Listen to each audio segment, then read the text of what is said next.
কবরের ভেতরে জাহান্নামের আগুন জ্বালাইয়া দাও, জাহান্নামের বিছানাটা দাও। একটা না দুটো না 70 থেকে 99টা সাপ কবরে আসবে। আল্লাহ তাআলা রাগান্বিত হইয়া আওয়াজ দিবেন, ও কবরের মাটি, এই গুনাহগারকে দুই পার্শ্বের মাটি জোরে জোরে চাপ দাও। এমন জোরে মাটি চাপ দিবে গুনাহগারের পাজরের হাড়গুলো চুরমার হয়ে যাবে। এরে যুবক, একটা মশার কামড় সইতে পারি না, কবরে মাটির চাপ কেমন করে সহ্য করবা? কয়েকদিন আগে বাংলাদেশে কি পরিমাণ সূর্যের গরম,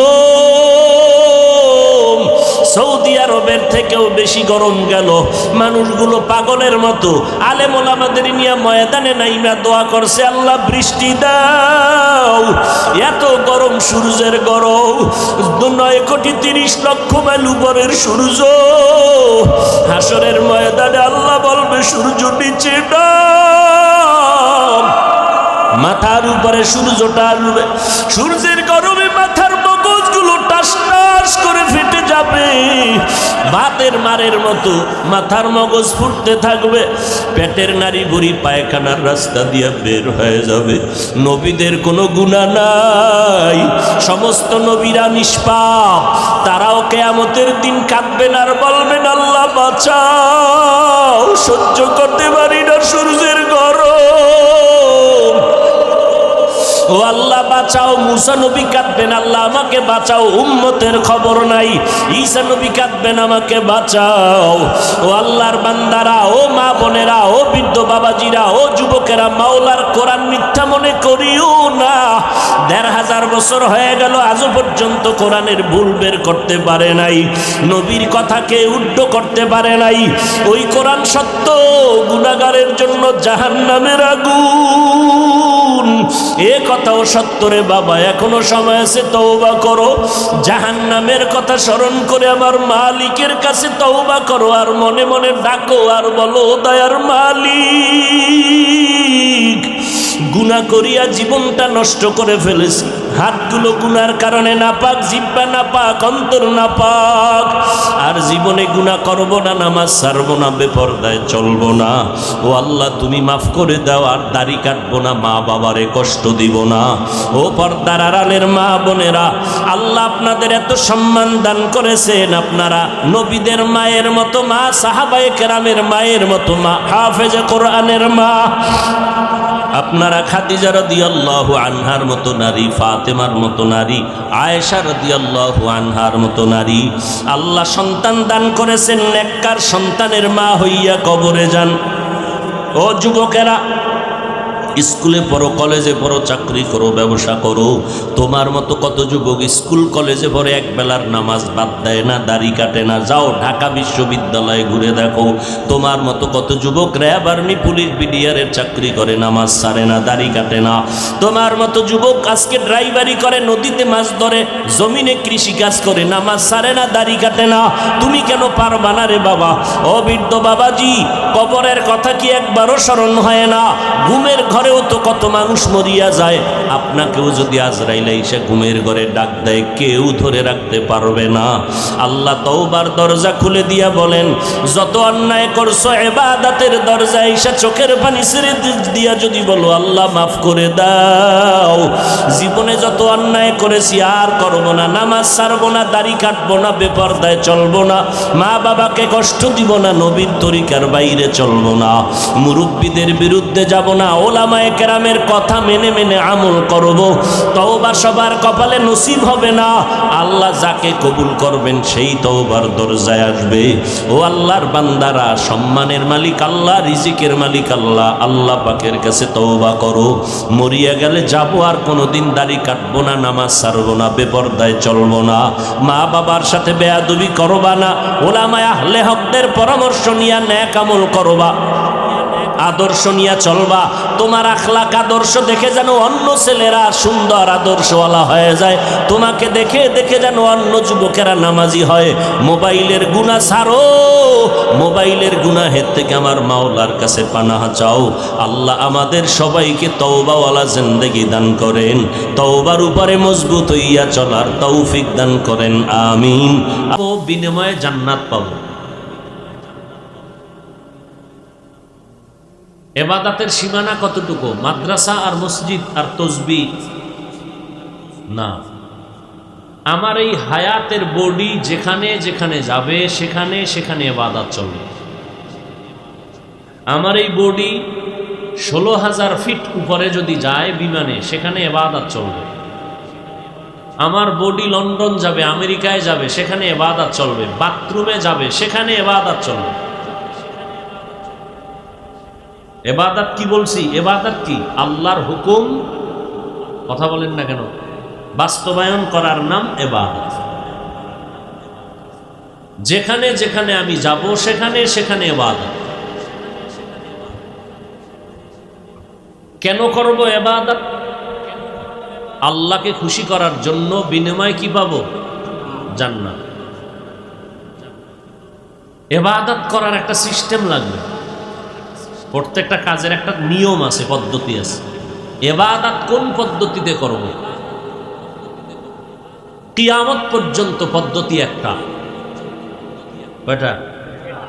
এই কথাগুলো জীবনেও যেন ভুলে না যান। এটি একটি হলো অ্যান্টিবায়োটিক মেডিসিন। ইবাদত হবে কার জন্য? আর কারো জন্য ইবাদত নাই।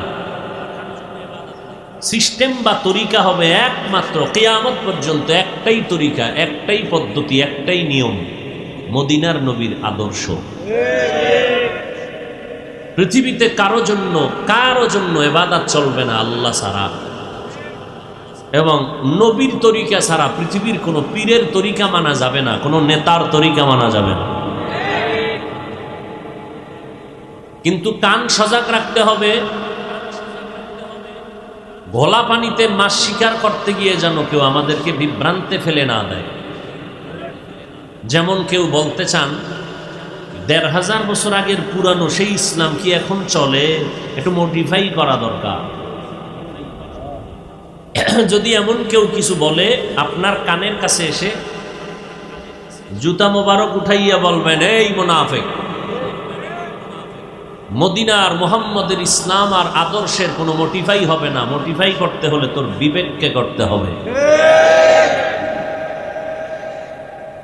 কারণ মুহাম্মদ সাল্লাল্লাহু আলাইহি ওয়াসাল্লামের আদর্শ পারফেক্ট এবং পাওয়ারফুল কিয়ামত পর্যন্ত। এমন পাওয়ারফুল আর পারফেক্ট, পৃথিবীর সমস্ত মানুষের আদর্শের সংবিধান সংশোধনী হয়। মদিনাওয়ালা নবীর আদর্শের সংশোধনী কিয়ামত পর্যন্ত হবে না। কেউ যদি চায়, তারে কানে ধরে বলতে হবে, তোর বিবেকটার সংশোধনী কর। এইবার আমার সচেতন যুবকদের কাছে আমার আরজি, সচেতন যুবক, গাঞ্জাখোর যুবক না, মদখোর যুবক না, চেহারা মোবাইল দেখতে দেখতে কার্টুন বানাইছে এই যুবক না, সচেতন যুবক। চ্যালেঞ্জ করে যাচ্ছি, মদিনার নবীর আদর্শ বাদে যদি আলাদা কোনো উত্তম আদর্শ থাকে, দাও, মদিনারটা বাদ দিয়ে দিও, দাও। যুবকেরা জবাব দাও। মদিনার নবীর আদর্শ ছাড়া আর পাওয়ারফুল পারফেক্ট আদর্শ আছে? তাহলে মদিনার আদর্শ মতো চুল কাটো না কেন? তুমি কি বুঝাইতে চাও? নবীজিটা খারাপ, তো বেঈমানের পা চাটো কেন? আবার দাবি করো রসুলের আশেক। লজ্জা শরম লাগে না? লজ্জা না থাকলে লজ্জাপতি গাছের শিকড় খাবি। আমগো কুয়াকাটায় আছে। আর কেমনে বুঝাইলে রসুলের সুন্নত মানবা বলো? কিভাবে বুঝাইলে? পাও ধরলে? নরম হইয়া বলি তাতেও তুমি মানো না, গরম হয়ে বলি তাও মানো না, কিভাবে বললে মানবা? আমি তো বলি না 5 কল্লি টুপি মাথায় দাও। আমি কথা বলিনি, বলবো না। কওমি মাদ্রাসায় পড়ো, আমি এ কথা বাই ফোর্স কখনো বলি নাই, বলবো না। তাবলীগ করো, চরমনাই যাও, পীরের কাছে যাও, বাই ফোর্স ওয়ার্ডার, সুন্নতে নববী মানতেই হবে। চুলগুলো মদিনার লাইনে কাটো, আঙ্গুলের নখগুলো রসুলের তরিকায় কাটো। যদি রসুলেরটা বাদে অন্য কারোটা ভালো থাকে আমাকে দাও, আল্লাহর কসম আমি রসুলেরটা বাদ দিয়া তুমি উত্তম দিলে সেটা গ্রহণ করব। কিন্তু আজও পর্যন্ত কেউ পারে নাই, কিয়ামত পর্যন্ত আমার রসুলের থেকে উত্তম আদর্শ দিতে কেউ পারবে না। কারণ পৃথিবীর মানুষের তৈরি করা মতাদর্শ, আদর্শ, এক কথায় বলে গেলাম, লিখে রাখবা, পৃথিবীর সমস্ত আদর্শ, লেনিনের আদর্শ, কালমার্সের আদর্শ, মাওসেতুনের আদর্শ, আব্রাহাম লিঙ্কনের আদর্শ, সব আদর্শ হলো নাপাক, মদিনার আদর্শই হলো পাক। তুমি কি নাপাক? ও যুবক, নাপাক? বেঈমানের আদর্শ, নাপাক গুলো কেন গ্রহণ করো? আমগো দেশে কি মুসলমান কম, হুজুর কম, মসজিদ কম, মাদ্রাসা কম, মুসলমান কম? নাস্তিক যদি খুঁজতে যাও হাতে গোনা মাত্র কয়েকটা। এরপর আমরা কেন এত দুর্বল পয়েন্টে আছি? একমাত্র আমাদের ভেতরগত হিংসা আর অনৈক্যের কারণে। না হয় রসুলের মোহাব্বতে যদি আমরা এক মজবুত রশি নিয়ে চলি, এই জমিনের মধ্যে সমস্ত নাস্তিক বেঈমানের কথা বলার আগে আমাদের অনুমতি নিতে হবে। কিন্তু এই নাস্তিকরা সাহস পায় কেন? আমাদের ভেতর থেকে কিছু নামদারি মুসলমান মুনাফিকরা যোগান দেয়। দেখেন না, তাবলীগের বিরুদ্ধে বেঈমানরা বলবে এটা তাদের গুণ, দুশ্মনের দুশ্মনী করাটা গুণ, দোষ না।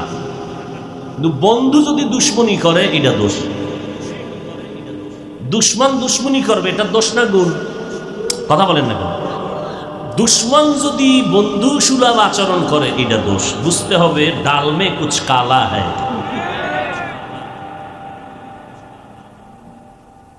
আল্লাহ হেদায়াত দান করুন। দুশ্মন দুশ্মনী করবেই, কিন্তু তুমি মুসলমান হয়ে কেন তাবলীগের বিরোধিতা করবা, কওমি মাদ্রাসার বিরোধিতা করবা? আমি তো পাঁচকল্লি টুপি মাথায় দিয়ে অন্য টুপির বিরুদ্ধে বলি নাই, গালিও দেই নাই, হিংসাও করি না, দেখলে সালাম দেওয়ার চেষ্টা করি। তুমি কেন পাঁচকল্লির বিরোধিতা করো? আমি কওমি মাদ্রাসায় পড়ালেখা করলাম, কোনদিন আলিয়ার বিরুদ্ধে বলি নাই, স্কুলের বিরুদ্ধে বলি নাই, কলেজের বিরুদ্ধে বলি নাই। তুমি কেন কওমির বিরোধিতা করো?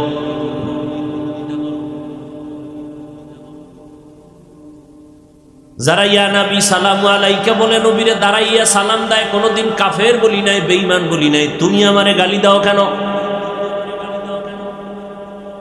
মদিনার লাইনে আহলে হকদের লম্বা নেসপে সাক তাকওয়ার পোশাক লাগাইছি, যারা প্যান্ট শার্ট টাই পরে কোনোদিন গালি দেই নাই। তুমি আমার পোশাকটাকে ঘৃণা করো কেন? আল্লাহ হেদায়াত দান করুন। ওয়ামা খালাকতুল জিন্না ওয়াল ইনসা ইল্লা লিয়াবুদুন।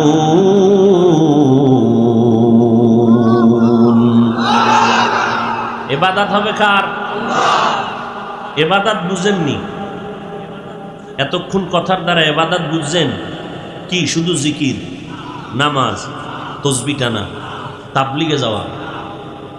বাথরুমে যাবেন সেটাও ইবাদত, ঘুমাইবেন ইবাদত, হাসবেন ইবাদত, কাঁদবেন ইবাদত, নামাজ পড়বেন ইবাদত, নামাজ পড়বেন না তাও ইবাদত। সূর্য উঠার সময় নামাজ পড়া ইবাদত না না পড়া ইবাদত? রোজা রাখা ইবাদত না? ঈদের দিন রোজা রাখা ইবাদত না না রাখা ইবাদত? রুকু করা ইবাদত না? বলেন। জানাজায় দাঁড়ায় কেউ রুকু করলো ইবাদত? দরুদ শরীফ পড়া ইবাদত না? কেউ আল্লাহু আকবার বলে হাত বেঁধেই দরুদ শুরু করলো আলহামদুর আগে, ইবাদত? ইবাদত তখনই হবে যখনই মদিনার আদর্শ পাবে। মদিনার আদর্শ নাই, নামাজ পড়লে গুনাহ। মদিনার তরিকা নাই, জিকির করছেন গুনাহ। নবীর তরিকা ছাড়া ব্যবসা করবেন গুনাহ। নবীর তরিকায় বাথরুমে যাবেন ইবাদত, নবীর তরিকায় ঘুমাবেন ইবাদত। পয়গম্বর বলেন, কেউ যদি এশার নামাজ পড়ে ঘুমাও, আবার ঘুম থেকে উঠে যদি ফজরের নামাজ আদায় করে নাও, আল্লাহর নবী বলেন ঘুমাইয়া যেই সময় তুমি কাটাইছো ওই সময়টাও নেকের পাল্লায় ওজন দেওয়া হবে। মদিনার নবী বলেন, আজান হয়ে গেল, কেউ নামাজের জন্য ঘর থেকে বেরিয়ে মসজিদের দিকে কদম বাড়াইয়া মসজিদের ভিতরে প্রবেশ করলো, গিয়া দেখলো জামাত শুরু হয় নাই, এখনো 5 মিনিট সময় বাকি। আল্লাহর বান্দা মসজিদের মধ্যে চুপচাপ বসে আছে, 5 মিনিট বসে বসে তসবিহ পড়ে। আল্লাহ বলেন, ফেরেশতারা এই বান্দার আমল নামায় কলম দিয়ে লেখো, এই বান্দা 5 মিনিট অপেক্ষা করে না, এ লিখে দাও সে এখনো নামাজের মধ্যে আছে, নামাজ পড়লে যেই সওয়াব ওই সওয়াব লিখে দাও।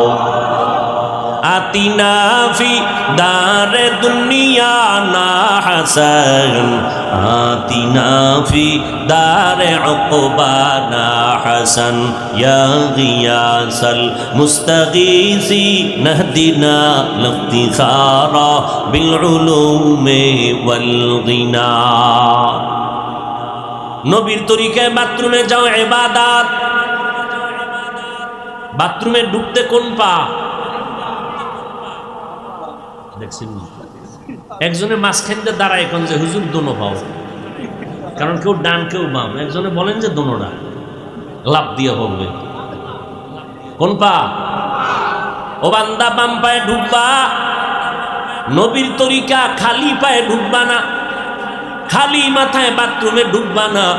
টুপি নাই, একটা কাপড় দাও, গামছা দিয়া মাথা ঢেকে নাও। বাম পা দিয়া ঢুকবা, ঢুকার আগে দোয়া পড়ো, কোনো দোয়া যদি না পারো অন্তত বিসমিল্লাহ বলিয়া ভেতরে ঢুকো। এবার বাথরুমে গিয়া জুতা পায়ে থাকবে, মাথা টুপি থাকবে, কাপড় থাকবে, বসতে গিয়া যেন হাঁটুর উপরে কাপড় না উঠে যায়। বাম পায়ের উপরে ভর করে বসবা। মদিনার নবীর সুন্নাত,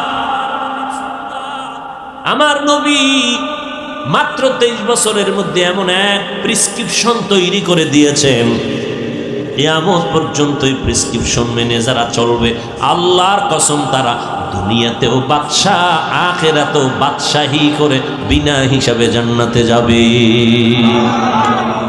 আতিনা ফি দারে দুনিয়া না হাসান, আতিনা ফি দারে উকবা না হাসান, ইয়া গিয়াসাল মুস্তাগীসি নাহদিনা লিফতিখারা বিল উলুমি ওয়াল গিনা। ওগো নবীর উম্মতেরা, হয়ে আজি দিশাহারা,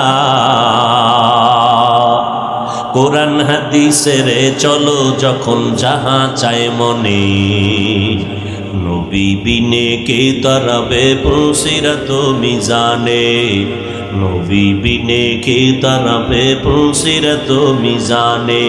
এমন এতিম নবী আমার,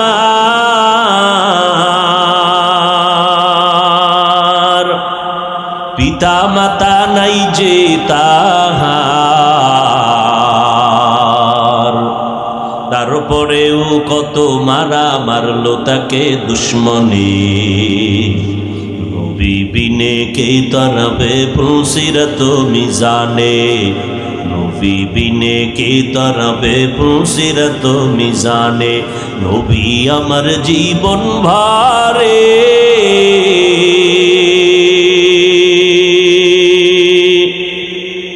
দিনের লাগি কষ্ট করে, দান দান শহীদ করিলেন উহুদেরই ময়দানে, নবী বিনে কে তরাবে পুরসিরাত মিজানে, নবী বিনে কে তরাবে পুরসিরাত মিজানে। আরে নবীর আশিক উম্মতের দল, কেমন আল্লাহ আমার নবীকে বানাইছেন, যেই নবীর চেহারার দিকে একটা নজর দিলে বহুদিনের ক্ষুধা নিবারণ হয়ে যাইত। যেই নবীর জন্য আসমান পাগল, জমিন পাগল, সমস্ত মাখলুকতরা পাগল।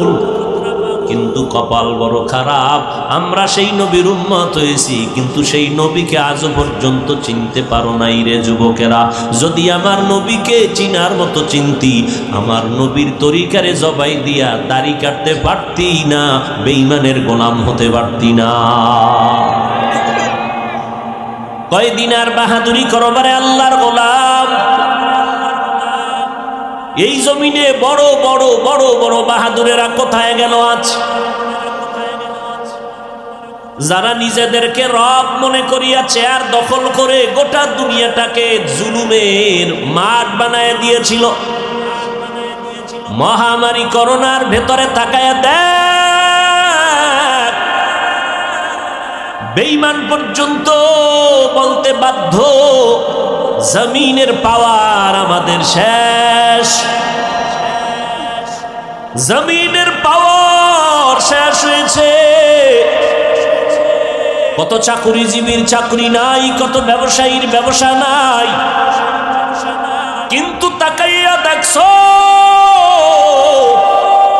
সারা দুনিয়ার মধ্যে নজর করে দেখো, একজন টুপিওয়ালা নবীর সুন্নতওয়ালারা না খাইয়া মরে নাই, কারো কাছে ভিক্ষাও চায় নাই, একটা মাদ্রাসাও বন্ধ হয় নাই। চোখের সামনে তাকায়া দেখো, সম্মান দেয়ার মালিককে।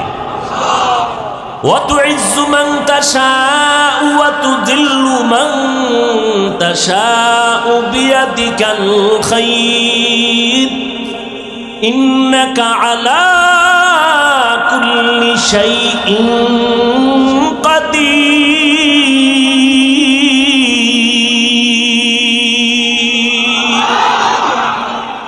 সব ক্ষমতার মালিককে। তাকাইয়া দেখো আল্লাহ তাআলা সম্মান দিবেন মুমিনকে। মদিনার নবী বিদায় বেলা চ্যালেঞ্জ করে বলে গেলেন, ক্বালান নবিয়্যু সাল্লাল্লাহু আলাইহি ওয়া আলিহি ওয়াসাল্লাম, তারাকতু ফীকুম আমরাইন লান তাদিল্লু মা তামাসসাকতুম বিহিমা কিতাবাল্লাহি ওয়া সুন্নাত রাসূলিহি। ও জগতের উম্মত, আমি দুইটা জিনিস রেখে গেলাম, আঁকড়াইয়া ধর, কোনদিন বিপদে পড়বে না, বিপদ আসবে তোমাকে ধরবে না। এক নাম্বার আল্লাহর কোরআনটাকে আঁকড়াইয়া ধর, দ্বিতীয় নবীর সুন্নতের মালাটা গলায় পরো। ভাইরা আমার, চতুর্মুখী দুশমন আমাদেরকে গ্রাস করে আছে, বেঈমান ইহুদি। সব বিধর্মীরা চায় কোরআনের আওয়াজ বন্ধ হয়ে যাক, মাদ্রাসা বন্ধ হয়ে যাক, আলেমদের জবানে তালা লেগে যাক। আবার এদের সাথে কিছু কিছু নামদারি মুসলমান মুনাফিকেরা তাল মিলায়। এরপর নজর করে দেখো, কোরআনওয়ালাদের মতো সম্মানে জমিনে কেউ নাই। সম্মান দেয়ার মালিক কে? চোখের সামনে তাকাইয়া দেখতেছো রে বাবা, এরপরও কেন নবীর তরিকা মানবা না? ১৫০০ বছর পর কত বিধর্মী আমার নবীকে দেখে নাই, তবে নবীর আদর্শ দেখে কালেমা পড়ে মুসলমান হয়ে গেছে নাই? অথচ মুসলমানের ঘরে জন্ম নিলা রে বাবা, তোমার চেহারার দিয়ে তাকাইলে মদিনার কোনো পরিচয় পাওয়া যায় না। তোমার আদর্শের মধ্যে, তোমার আখলাকের মধ্যে মদিনার কোনো ঘ্রাণ পাওয়া যায় না। অথচ নবীর চ্যালেঞ্জ ১৫০০ বছর পর এই বৃষ্টির মধ্যেও এই ময়দানে মানুষগুলো বসে আছেন। কোন এমপি সাহেব যদি এত মানুষগুলো ডাকতেন, টাকার লোভে আসতো, আপ ডাউন গাড়ি ভাড়া দেওয়া লাগতো, বসার জন্য ভিআইপি ব্যবস্থা, নিয়ন্ত্রণের জন্য কত র্যাব পুলিশ লাগতো। কিন্তু তাকাইয়া দেখো, এই মানুষগুলো এখানে আসছেন, আসা যাওয়ার ভাড়াও কেউ দেয় না, এখানার আওয়াজ নাই, বসার বিছানারও খবর নাই। নিয়ন্ত্রণের জন্য কোনো বাহিনী নাই, কিন্তু এরপরও নিস্তব্ধ, কোনো আওয়াজ নাই, চুপ করে বসে আছে। একটু কি বিবেকটাকে জিজ্ঞাসা করে দেখবা না, এত সুন্দর পরিবেশ কায়েম করার পেছনে কেউ না কেউ নিয়ন্ত্রণ করতেছেন। নিয়ন্ত্রণ করনেওয়ালা আমার মালিক, ওই আল্লাহকে চিনো,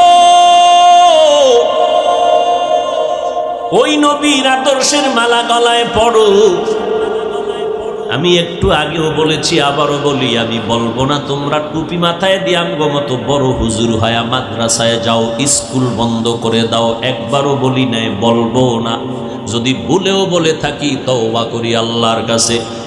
স্কুল কলেজের ছেলে মেয়েরা স্কুল ছাড়বি না, কলেজ ছাড়বি না, কারণ আমার সোনার বাংলাদেশে হুজুরের অভাব নাই, আদর্শ ডাক্তারের বড় অভাব। আমার দেশে আদর্শ ইঞ্জিনিয়ারের অভাব, আদর্শ এসপিডিসির অভাব।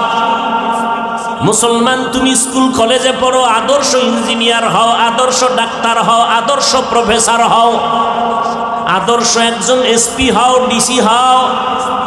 ডিসির চেয়ারে বসে মানুষকে আদর্শ হাদিয়া দাও, মরিয়া গেল দুনিয়াওয়ালারা তোমার জন্য দোয়া করবে। আর আদর্শ যদি গ্রহণ করতে চাও, আল্লাহর কসম, মদিনার নবীর আদর্শের থেকে উত্তম আদর্শ আর একটাও নাই। মদিনার আদর্শে গালি দেওয়া নাই, মদিনার আদর্শে লাথি মারা নাই, মদিনার আদর্শে দুশ্মনের বুকে লাগানো শিখায়, মদিনার আদর্শে কারো হক নষ্ট করার ইতিহাস নাই, বরং নিজেরটাকে বিলাইয়া দেয়। এরে নবীর আশিক, কেউ খাবে কেউ খাবে না, এটা মদিনার আদর্শ না। ভাগাভাগি করে সবাই খাবে। এজন্যই তো জামাতে নামাজের আদেশ, এক জায়গায় জমা হবে, আর কেউ কারো বিপদ আপদের খোঁজ খবর নিবে, শেয়ার করবে, সহযোগিতা করবে। কয়দিন আর বাঁচবা? আজকে আমি বক্তা হয়ে বাহাদুরি করি, তুমি শ্রোতা, তুমি ডাক্তার, আমি রুগী, আমি ইমাম, তুমি মুক্তাদি, তুমি ধনী, আমি গরিব, আমি শিক্ষিত, তুমি মূর্খ। এই বাহাদুরি কতক্ষণ? সাদা কাপড়ে ঢুকার আগ পর্যন্ত। যেদিন আজরাইল সিগন্যাল দিবে আর সাদা কাপড়ে ঢুকবি, ওই দিন কে ধনী, কে গরিব, কে আলেম, কে মূর্খ, কোনো ভেদাভেদ থাকবে না। ধনী লোকের জন্য যেমন 3টা সাদা কাপড়, রিক্সা ড্রাইভারের জন্য 3টা সাদা কাফন, টাকাওয়ালার জন্য কাফন একটা কেউ বাড়াইয়াও দিবে না, গরিবের জন্য কাফন একটা কেউ কমাইয়াও দিবে না। ওই কবরের সাইজটাও হবে সবার সমান। ওই কবরে মাটি চাপা দিয়া সব বিদায় হবে। ধনী লোকের জন্য একটা টেলিফোনেরও কোনো ব্যবস্থা হবে না। সাদা কাফনের উপরে লেখা থাকবে ধনী লোকের লাশ, কথা হয় না, চেয়ারম্যানের লাশ, বক্তা সাহেবের লাশ, সব একাকার কবরের মধ্যে শোয়াইয়া মাটি চাপা দিয়া সব যখন বিদায় হবে, হিন্দু বৌদ্ধ মুসলমান সবার কবরে 2 জন ফেরেশতা এসে 3টা প্রশ্ন করবে। সবার বেলায় 3 প্রশ্ন সমান। রবের পরিচয় দাও, ধর্মের পরিচয় দাও, রাহমাতুল লিল আলামিনের পরিচয় দাও। মদিনার নবী বলেন, যারা দুনিয়াতে রবের গোলামি করে কবরে যাবে, তারা জবাব দিবে রব্বি আল্লাহ, আমার রবকে। দুনিয়াতে যারা ইসলাম মেনে যাবে, তারা জবাব দিবে দ্বীন আল ইসলাম, আমার ধর্মের নাম। দুনিয়াতে যারা নবীর সুন্নাত অনুযায়ী চলবে, তারা নবীকে দেখে বলবে, ইনি তো সে আমার মায়ার নবী। আল্লাহর অর্ডার হবে গাইবি আওয়াজে, ফেরেশতা আমার বান্দারে আর কষ্ট দিও না, তাড়াতাড়ি কবরের সাথে জান্নাতের রাস্তা খুলিয়া দাও, বেহেশতের বিছানা দাও, আমার বান্দা আরামে ঘুমাবে কিয়ামত পর্যন্ত। নবী আফসোস করে বলেন, যারা রবের গোলামি করবে না, ইসলাম মানবে না, নবীর সুন্নত মানবে না, এরা যখন গুনাহ নিয়ে কবরে যাবে তওবাও করবে না। এরা যখন কবরে যাবে তাদেরকেও তিনটা প্রশ্ন, রবের পরিচয় দাও, ধর্মের পরিচয় দাও, রাহমাতুল লিল আলামিনের পরিচয় দাও। তখন ওই গুনাহগারেরা বলবে, হা হা লা আদরি, হা হা লা আদরি, আফসোস আমি কিছুই জানি না, কিছুই জানি না, কিছুই জানি না। নবীজি বলেন, আমার আল্লাহ গায়েবী আওয়াজ দিয়া বলবেন, ও ফেরেশতা এই নাফরমানের আর কোনো সুযোগ দিও না, আমি আল্লাহ দুনিয়াতে কম সুযোগ দেই নাই। আমার দাও পানি, আমার দাও বাতাস, আমার জমিনের ফসল খাইলো, আমার দেওয়া নদীর মাছ খাইলো, গাছের ফল খাইলো, এত বড় নিমক হারাম আল্লাহর দেয়া নিয়ামত খাইয়া একবারও আলহামদুলিল্লাহ বলে নাই। ওলামায়ে কেরাম পায়ে ধরে ধরে নামাজের দাওয়াত দিত, একবেলার নামাজেও মসজিদে যায় নাই। এত বড় বেঈমান আর নাফরমান। নিজেও দাড়িটা লম্বা করে নাই, যারা দাড়িটা লম্বা করতো তাদেরকেও পছন্দ করে নাই। নিজেও হালাল খায় নাই, যারা হালাল খাইতো তাদেরও পছন্দ করে নাই। নিজেও পর্দা করে নাই, যারা পর্দা করতো তাদেরও পছন্দ করে নাই। নিজেও সুন্নত মানে নাই, যারা সুন্নত মানতো তাদেরকেও পছন্দ করে নাই। এখন আর দেরি করবা না, এই বেঈমান নাফরমানকে আর সুযোগ দেওয়া হবে না। কবরের ভেতরে জাহান্নামের আগুন জ্বালাইয়া দাও, জাহান্নামের বিছানাটা দাও, একটা না দুটো না 70 থেকে 99টা সাপ কবরে আসবে। আল্লাহ তাআলা রাগান্বিত হইয়া আওয়াজ দিবেন, ও কবরের মাটি, এই গুনাহগারকে দুই পার্শ্বের মাটি জোরে জোরে চাপ দাও। এমন জোরে মাটি চাপ দিবে গুনাহগারের পাজরের হাড়গুলো চুরমার হয়ে যাবে। এরে যুবক, একটা মশার কামড় সইতে পারে না, কবরে মাটির চাপ কেমন করে সহ্য করবা?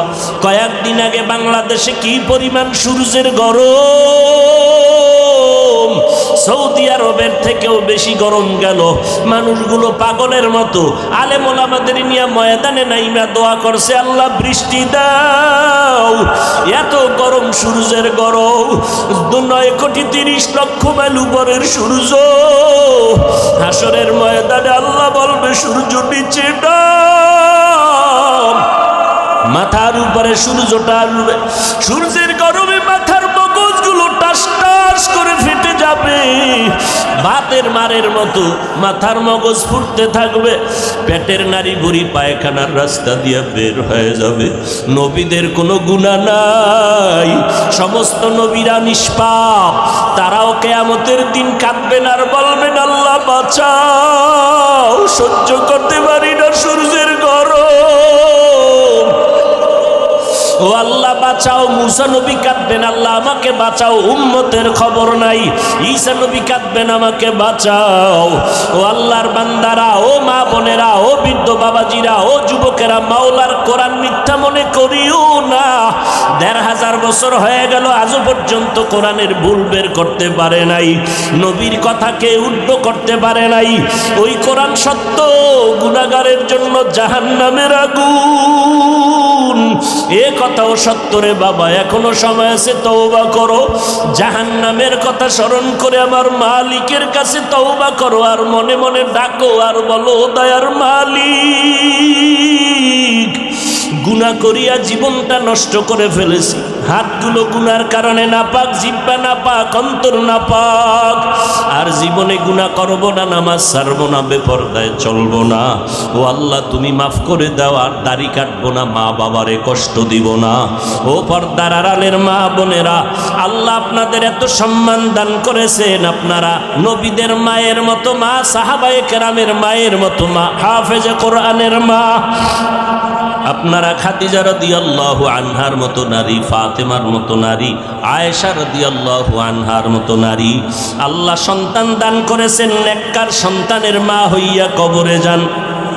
ও যুবকেরা, স্কুলে পড়ো, কলেজে পড়ো, চাকরি করো, ব্যবসা করো, তোমার মতো কত যুবক স্কুল কলেজে পড়ে এক বেলার নামাজ বাদ দেয় না, দাড়ি কাটে না। যাও ঢাকা বিশ্ববিদ্যালয়ে ঘুরে দেখো, তোমার মতো কত যুবক র্যাব, আর্মি, পুলিশ, বিডিআরের চাকরি করে, নামাজ ছাড়ে না, দাড়ি কাটে না।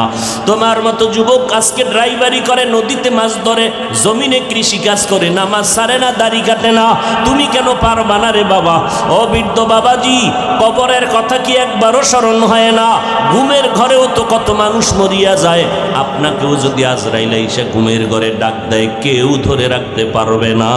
আল্লাহ তওবার দরজা খুলে দিয়া বলেন, যত অন্যায় করছো ইবাদতের দরজা এসে চোখের পানি ছেড়ে দিয়া যদি বলো আল্লাহ মাফ করে দাও, জীবনে যত অন্যায় করেছি আর করবো না, নামাজ ছাড়বো না, দাড়ি কাটবো না, বেপরদায় চলবো না, মা বাবাকে কষ্ট দিব না, নবীর তরিকার বাইরে চলবো না, মুরব্বীদের বিরুদ্ধে যাব না, ওলামায়ে কেরামের কথা মেনে মেনে আমল করব।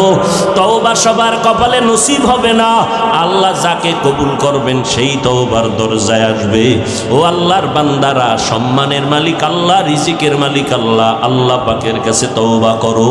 মরিয়া গেলে যাবো, আর কোনোদিন দাড়ি কাটবো না, নামাজ ছাড়বো না, বেপরদায় চলবো না, মা বাবার সাথে বেয়াদবি করবা না, ওলামায়ে আহলে হকদের পরামর্শ নিয়ে নেক আমল করবা, আদর্শ নিয়ে চলবা। তোমার আখলাক আদর্শ দেখে যেন অন্য ছেলেরা সুন্দর আদর্শওয়ালা হয়ে যায়, তোমাকে দেখে দেখে যেন অন্য যুবকেরা নামাজি হয়। মোবাইলের গুনাহ ছাড়ো, মোবাইলের গুনাহের থেকে আমার মাওলার কাছে পানাহ চাও। আল্লাহ আমাদের সবাইকে তওবাওয়ালা জিন্দেগি দান করেন, তওবার উপরে মজবুত হইয়া চলার তৌফিক দান করেন। আমিন। আলহামদুলিল্লাহি রাব্বিল আলামিন।